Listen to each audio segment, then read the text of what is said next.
pumayag. Oh, lakay. Ito ang hapunan natin ngayon. Tinapay lang. Walang stressin sa ate baby mo. Sana. Oh, ito lang hapunan ko, lakay. Oh. 2 tinapay. Okay na to. Kasi mataas yung sugar ko. Ang daming storbo kasi dito, kaya yan. Sorry. Mataas ang sugar ko, kaya 2 tinapay lang. Ayan. Kan tayo. Okay na to.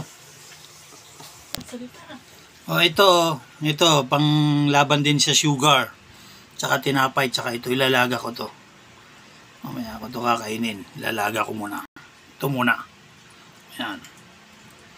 Maganda to, pampababa ng sugar, blood pressure. Alam nyo to, mga mahilig sa ganito. Yung kaibigan ko na si Jello, kasama kong kumakain sa office.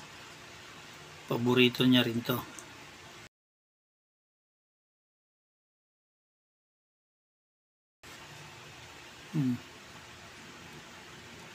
Tignan nyo kung